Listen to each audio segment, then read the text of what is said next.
윤동주. 한국인의 마음속에 깊이 자리 잡은 시인 중 한 명입니다.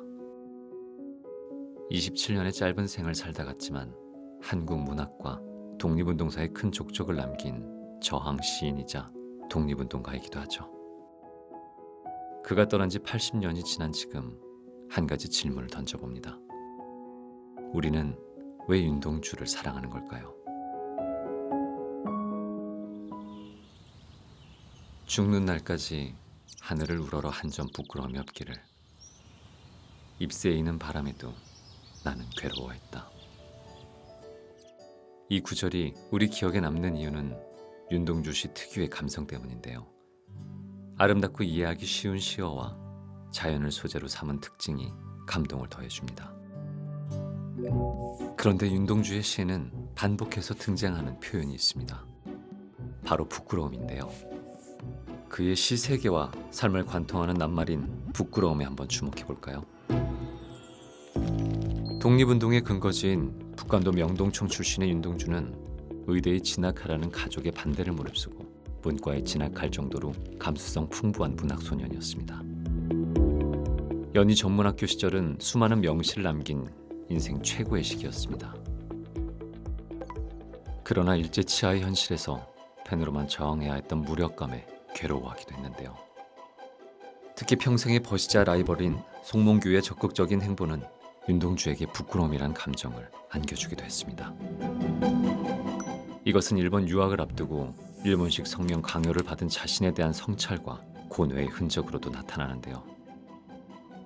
이렇게 부끄러움으로 표현된 윤동주의 순수한 인간미가 우리의 공감을 끌어내는 것이죠.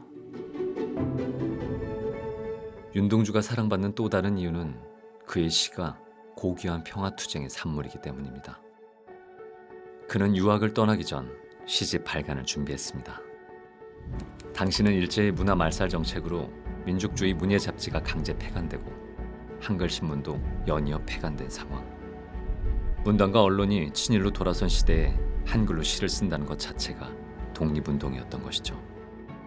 시집 하늘과 바람과 별과 시 발간은 나쁘끄러운 조국의 현실을 뒤로하고 일제에 저항한 용기 있는 결단이었습니다. 하지만 일제의 검열을 염려한 스승의 만류로 잠시 미룰 수밖에 없었고 아쉬움을 남긴 채 유학길에 오릅니다. 한편 태평양 전쟁에서 폐색이 짙어지던 일제는 청년들을 마구 징집하는 등 최후의 발악 중이었습니다. 시인으로서 윤동주 내면의 갈등은 유학 중이던 도쿄를 떠나 송문교가 있는 교토로 향하게 합니다.